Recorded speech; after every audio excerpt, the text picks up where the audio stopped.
Bommireddy Nagireddy December 2, 1912 Telugu సినీ నిర్మాత, Dadasaheb Phalke award గ్రహీత. ఈయన డిసెంబర్ 2, 1912న కడప జిల్లా కొండాపురం మండలంలోని పొట్టిపాడు గ్రామంలో అమ్మమ్మ ఇంట రైతు కుటుంబంలో జన్మించాడు.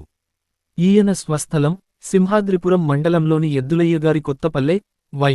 కొత్తపల్లె గ్రామం. ఆ పల్లెటూరి వీధిబడిలో రామాయణ మహాభారతాలు, భాగవతంలాంటి పురాణ గ్రంథాలను మాత్రమే బోధించేవారు. ధర్మబద్ధమైన జీవితం ఎలా గడపాలో ఉపాధ్యాయుడు పిల్లలకు రోజూ చెప్పేవాడు. ప్రాచీన గ్రంథాల్లోని సూక్తులను, సుభాషితాలను పిల్లల చేత కంఠస్థం చేయించేవాడు. ఆ ఉపాధ్యాయుడి వద్ద చదువుకున్న నాగిరెడ్డి 10-12 వచ్చేనాటికే పురాణేతిహాసాలను క్షుణ్ణంగా ఆకళింపు చేసుకోగలిగాడు. అవన్నీ ఆయన ఆలోచనా విధానాన్ని ఎంతగానో ప్రభావితం చేశాయి. ఆ తర్వాత ఆయన మద్రాసు, ఈనాటి చెన్నై నగరాన్ని చేరుకుని కొన్నేళ్లపాటు పాఠశాల విద్య అభ్యసించాడు. పాఠశాల విద్య పూర్తి కాకుండానే ఆయన తన కుటుంబం నడుపుతున్న ఎగుమతి వ్యాపార బాధ్యతలు చేపట్టవలసి వచ్చింది. యువకుడుగా అతని స్వాతంత్ర్యోద్యమం పట్ల ఆకర్షితుడయ్యాడు. ఖాదీ ఉద్యమంలో పాల్గొన్నాడు. కానీ వ్యాపార నిమిత్తం బర్మా వెళ్లవలసి వచ్చింది. అయితే రెండవ ప్రపంచయుద్ధ సమయంలో వ్యాపారం పూర్తిగా దెబ్బతిన్నది. ఆయన మళ్లీ జీవితం కొత్తగా ప్రారంభించవలసి వచ్చింది. ప్రింటింగ్ ప్రెస్ను ప్రారంభించాడు. క్రమంగా ప్రచురణారంగ ప్రవేశానికి అదే దోహదం చేసింది. ఆంధ్రజ్యోతి అనే సామాజిక రాజకీయ పత్రికను ప్రారంభించాడు. అప్పుడే చక్రపాణి సాహచర్యం లభించింది. ఇద్దరూ కలిసి పిల్లల కోసం ప్రత్యేకంగా ఒక పత్రికను తీసుకురావాలనుకున్నారు. దేశం స్వాతంత్ర్యం పొందడానికి 1 నెల ముందుగా చందమామ ఆవిర్భావం జరిగి దినదిన ప్రవర్ధమానం కాసాగింది. ఆ తర్వాత ఆయన సినిమా నిర్మాణరంగ ప్రవేశం చేశాడు. 1974లో ఆయన దృష్టి వైద్యరంగం మీదికి మళ్ళింది. మద్రాసులో 2 ఆసుపత్రులను నెలకొల్పాడు. కఠిన శ్రమ, నిరాడంబరత, వినయం, నిర్దిష్ట పథకాలు రూపొందించడం ఆయన సహజ గుణాలు. ఆయన పలికే ప్రతి మాటలోనూ, చేసే ప్రతి పనిలోనూ భారతీయ తాత్విక దృష్టి, ముఖ్యంగా భగవద్గీత ప్రబోధించే కర్మసిద్ధాంత ప్రభావం స్పష్టంగా కనిపించేది. ముద్రణ, ప్రచురణ, సినిమా రంగాల నుంచి, ప్రభుత్వేతర సంస్థల నుంచి ఎన్నో అవార్డులు, సత్కారాలు ఆయన్ను వెతుక్కుంటూ వచ్చాయి. విశ్వవిద్యాలయాలు గౌరవ డాక్టరేట్లతో సత్కరించాయి. చిత్రరంగంలో మొదట్నుంచి నాగిరెడ్డికి పబ్లిసిటీ విభాగం పట్ల ఆసక్తి ఉండేది. ఆయన తన అన్నగారైన బి.ఎన్. రెడ్డి స్థాపించిన వాహినీ సంస్థలో భాగస్వామిగా చేరాడు. రెండవ ప్రపంచయుద్ధ కాలంలో 1941లో వాళ్ల సరుకు తీసుకువెళ్తున్న ఓడ బాంబుదాడిలో ధ్వంసం కావడంతో పెద్ద మొత్తంలో నష్టం వచ్చింది. ఆ పరిస్థితుల్లో వ్యాపారం కొనసాగించలేక తన స్వగ్రామమైన ఓరంపాడు చేరాడు. ఆ తర్వాత వాహినీ వారి భక్తపోతనకు దర్శకత్వం వహించిన కె.వి. రెడ్డి నాగిరెడ్డిని మద్రాసుకు పిలిపించి ఆ చిత్రం తాలూకు పబ్లిసిటీ వ్యవహారాలు అప్పజెప్పాడు. సరిగ్గా అదే సమయంలో జమినీ వారి బాలనాగమ్మ విడుదలైంది. జమినీ వారు తమ చిత్రాలకు పెద్ద ఎత్తున ప్రచారం చేయిస్తారు. దానికి దీటుగా ఉండడానికి నాగిరెడ్డి మద్రాసులో హనుమంతుడి భారీ కటౌట్లు పెట్టించి వినూత్న రీతిలో ప్రచారం చేయించాడు. ఆ పబ్లిసిటీ చిత్ర విజయానికి బాగా తోడ్పడింది. దాంతో కె.వి. రెడ్డి ఆయనకు 500 రూపాయలు బహుమతిగా ఇచ్చాడు. ఆ మొత్తంతో నాగిరెడ్డి ఒక ఆస్టిన్ కారు కొన్నాడు. విజయ సంస్థ తర్వాత 1950లో నిర్మాతగా మారి చక్రపాణితో కలిసి విజయ ప్రొడక్షన్స్ స్థాపించాడు. ఉన్నతమైన ప్రమాణాలతో పండితపామర జనరంజకంగా సినిమాలు తీసిన విజయ సంస్థ తెలుగు సినిమా చరిత్రలో ఒక సువర్ణాధ్యాయాన్ని సృష్టించింది. 1950లో వచ్చిన షావుకారుతో మొదలైన ప్రస్థానం 1962లో వచ్చిన గుండమ్మ కథ వరకు ఉచ్చస్థితిలో కొనసాగింది. విజయుడనేది మహాభారత వీరుడు అర్జునుడి పేర్లలో ఒకటి. గెలుపును సూచించే ఆ పేరునే నాగిరెడ్డి తమ సంస్థకు ఎన్నుకున్నాడు.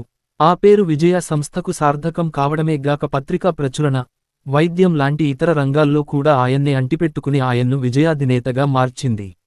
అర్జునుడి పతాకంపై పర్వతాన్ని మోసుకొస్తున్న హనుమంతుడి బొమ్మ ఉంటుంది. జెండాపై కపిరాజు, హనుమంతుడు అని అందుకే అంటారు. అర్జునుడి ఆ పతాకమే విజయ వారి లోగోలోనూ ఉంటుంది. లోగోలో క్రియా సిద్ధి సత్వే భవతి అనే ఆర్యోక్తి ఉంటుంది. విజయ వారి సినిమాలు షావుకారు.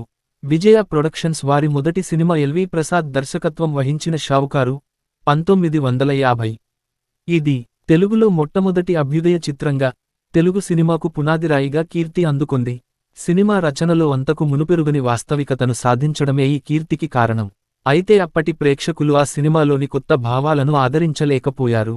ఈ సినిమా అనుకున్నంతగా విజయవంతం కాకపోవడంతో తర్వాతి ప్రయత్నంగా కె.వి. రెడ్డి దర్శకత్వంలో పాతాళ భైరవి తీశారు. పాతాళ భైరవి 1951లో వచ్చిన ఈ సినిమాను జనం విరగబడి చూశారు. మళ్ళీ మళ్ళీ చూశారు. ఇది అంతకు ముందు ఎవరూ కని విని ఎరుగని ఘన విజయం సాధించింది. దాంతో ఈ సినిమాను తర్వాత హిందీ, తమిళ భాషల్లో కూడా తీశారు. ఈ సినిమాలోని పాత్రలు తోటరాముడు, నేపాళ మాంత్రికుడు, అంజిగాడు, సదాజపుడు, వాళ్ల కోసం పింగళి నాగేంద్రరావు రాసిన సంభాషణలతో సజీవంగా ప్రజల మనసుల్లో స్థిరనివాసమేర్పరచుకొన్నారు. ఈ సినిమాతో ఎస్వి రంగారావులోని గొప్ప నటుడు బయటకొచ్చాడు. ప్రేక్షకాదరణలో ఈ సినిమాను అధిగమించగలిగింది మాయాబజార్ ఒక్కటే. విజయవారి మూడవ సినిమా పెళ్లి చేసి చూడు. ఇది భారీగా లాభాలనార్జించింది. దీంట్లో ఎన్.టి. రామారావు, జి. వరలక్ష్మి, సావిత్రిలతో బాటు బాలనటుడిగా నటించిన మోహన్ కందాకు మంచి పేరొచ్చింది. తర్వాత తమ సంస్థలో దర్శకత్వ శాఖలో సహాయదర్శకుడుగా పనిచేస్తున్న కమలాకర కామేశ్వరరావు దర్శకత్వంలో 1954లో చంద్రహారం తీశారు. ఇది గొప్ప చిత్రంగా విమర్శకుల ప్రశంసలు పొందింది కానీ ప్రేక్షకులు ఈ సినిమాను ఆదరించలేదు. ఆ తర్వాత వారు తీసిన సినిమాలే నేటికీ తెలుగులో వినోదాత్మక సాంఘిక చిత్రాల్లో మేటిగా కీర్తించబడే మిస్సమ్మ, దాని తర్వాత మాయాబజార్. నిస్సందేహంగా ఇది ప్రపంచ స్థాయి చిత్రం. వీటి తర్వాత వచ్చిన రెండు విజయవంతమైన విజయవారి సినిమాలు అప్పుచేసి పప్పుకూడు, గుండమ్మ కథ. గుండమ్మ కథతో ఒక శకం ముగిసినట్లయింది. ఆ తర్వాత వచ్చిన సినిమాలేవి, ఆఖరుకు విజయవారి తర్వాతి సినిమాలు కూడా ఆ స్థాయిని అందుకోలేకపోయాయి. విజయవారి ఇతర సినిమాలు సి.ఐ.డి. జగదేకవీరుని కథ, సత్య హరిశ్చంద్ర, ఉమా చండీ గౌరీ శంకరుల కథ, గంగమంగ, శ్రీ రాజేశ్వరి విలాస్ కాఫీ క్లబ్ మొదలైనవి. చక్రపాణి మరణం తర్వాత సినిమాలు తీయడం మానుకున్న నాగిరెడ్డి ఆ తర్వాత చాలా కాలానికి 1990లలో విజయ బ్యానర్ మీదే విజయ అనే సినిమా తీశాడు. దీంట్లో రజనీకాంత్ నటించాడు. విజయ సంస్థలో ముఖ్యులు, నటీనటులు.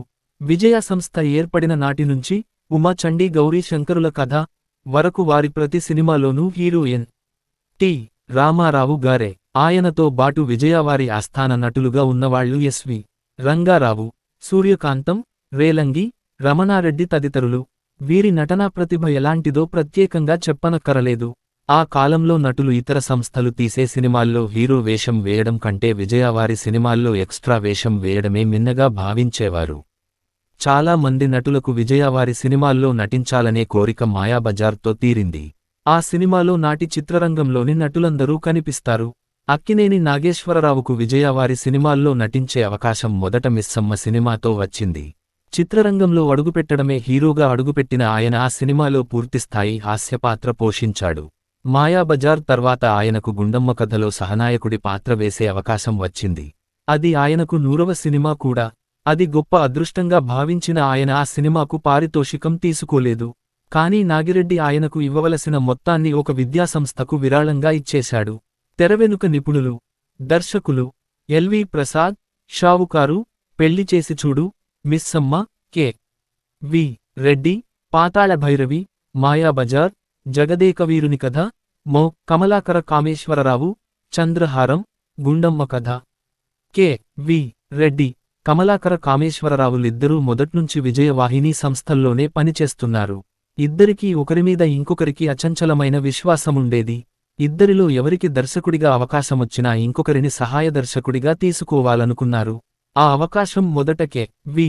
రెడ్డికే వచ్చింది. రచయితలు. విజయవారి ఆస్థాన రచయిత తెలుగు సినిమా చరిత్రలోనే అత్యంత జనరంజకమైన మాటలు పాటలను రాసిన పింగళి నాగేంద్రరావ. ఎవరూ పుట్టించకుండా మాటలెలా పుడతాయి? మాయాబజారులో అంటూ ఆయన ఏదైనా కనికట్టో, మ్యాజిక్కో చేసేటప్పుడు నేడు చిన్నపిల్లలు సైతం పలికే మాట హాన్ఫట్ తో బాటు మరెన్నో మాటలు పాతాళభైరవిలో సృష్టించాడు. ఆ రసగంగా ప్రవాహం మాయాబజార్తో సహా విజయవారి ఎన్నో సినిమాల్లో ప్రవహించింది. డి.వి. నరసరాజు, గుండమ్మ కథ, కెమెరామాన్ మార్కస్ బార్ట్లే, వెన్నెల పాటలు.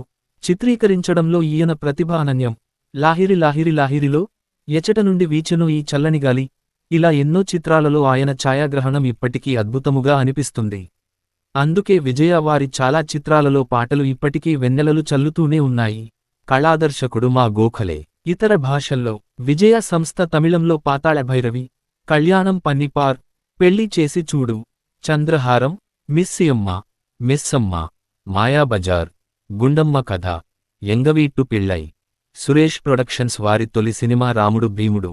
హిందీలో పాతాళ భైరవి, మిస్ మేరీ, మెస్సమ్మ, రామ్ ఔర్ శ్యామ్, రాముడు భీముడు, జూలీ, కన్నడ, సింహళి భాషల్లో కూడా కొన్ని సినిమాలు తీశారు. నాగిరెడ్డి తమిళంలో గుండమ్మ కథ, ఎంగవీట్టు పిళ్ళై సినిమాలకు తనే దర్శకత్వం వహించాడు. ఆసక్తికరమైన విశేషమేమిటంటే నాగిరెడ్డి, రాముడు భీముడు రీమేక్ హక్కులు కొని తమిళ, హిందీ భాషల్లో ఎంగవీట్టు పిళ్ళై, రామ్ ఔర్ శ్యామ్ తీశాక హిందీలో అలాంటిదే సీత ఔర్ గీత అనే సినిమా వచ్చింది. అది వీళ్ల సినిమాకు కాపీ అని కొందరు ప్రచారం చేశారు. అయితే ఆ సినిమాను చూసిన నాగిరెడ్డి అది బాగుందని దాన్నే తెలుగులో గంగమంగ పేరుతో తీశాడు. విజయవాహిని స్టూడియో, పత్రికలు ప్రచురణ రంగం. తన స్వగ్రామం నుంచి కెవి రెడ్డి పిలుపందుకుని చెన్నైకి తిరిగొచ్చాక భక్తపోతనకు పనిచేస్తున్న కాలంలోనే తన తమ్ముడైన బి. ఎన్. కొండారెడ్డి పేరు మీద బి. ఎన్. కె. ప్రెస్సు ప్రారంభించాడు నాగిరెడ్డి. ఆ ప్రెస్సు నుంచే ఆయన ఆంధ్రజ్యోతి అనే సాంఘిక రాజకీయ పత్రిక మొదలుకొని అనేక పత్రికలు ప్రచురించాడు. వాటిలో అగ్రగణ్యమైనది చందమామ. ఇతర పత్రికలు: జూనియర్ చందమామ, 9ఏళ్లలోపు పిల్లల కోసం చందమామ ప్రత్యేకంగా ఆంగ్లంలో ప్రచురిస్తున్న మాస పత్రిక. కొంతకాలం నడచి ఆగిపోయిన పత్రికలు: విజయ చిత్ర, సినిమా వారపత్రిక, వనిత, మహిళల మాసపత్రిక, జూనియర్ క్వెస్ట్, పిల్లల కోసం ఇంగ్లీషులో, స్పుత్నిక్, పిల్లల కోసం ఇంగ్లీషులో, ది హెరిటేజ్, మనోజ్ దాస్ సంపాదకత్వంలో భారతీయ సాంస్కృతిక వైభవాన్ని గురించి తెలియజేసే ఆంగ్ల మాసపత్రిక. ఆసుపత్రులు ఆరోగ్యరంగం. ఆయన చెన్నై వడపళనిలో విజయ హాస్పిటల్, విజయ హార్ట్ ఫౌండేషన్, విజయ హెల్త్ సెంటర్ స్థాపించాడు. బెంగుళూరులోని ప్రసిద్ధ కంటి ఆసుపత్రి శంకర నేత్రాలయ కూడా విజయ హాస్పిటల్ ఆవరణలోనే ప్రారంభమైంది. గుర్తింపు గౌరవాలు: దాదాసాహెబ్ ఫాల్కే అవార్డు 1987లో, టిఎంఏపాయ్ అవార్డు, రఘుపతి వెంకయ్య అవార్డు, తమిళనాడు ప్రభుత్వంచే కలైమామణి అవార్డు 1972లో, శ్రీ వెంకటేశ్వర, శ్రీ కృష్ణదేవరాయ విశ్వవిద్యాలయాల నుంచి గౌరవ డాక్టరేట్లు, నిర్వహించిన పదవులు: ఫిల్మ్ ఫెడరేషన్ ఆఫ్ ఇండియా అధ్యక్షుడిగా 2 సార్లు, సౌత్ ఇండియన్ ఫిల్మ్ ఫెడరేషన్ అధ్యక్షుడిగా 4 సార్లు, 1980–83 మధ్యకాలంలో తిరుమల తిరుపతి దేవస్థానం ట్రస్ట్ బోర్డ్ అధ్యక్షుడు, నేషనల్ ఫిల్మ్ డెవలప్మెంట్ కౌన్సిల్ వ్యవస్థాపకుడు.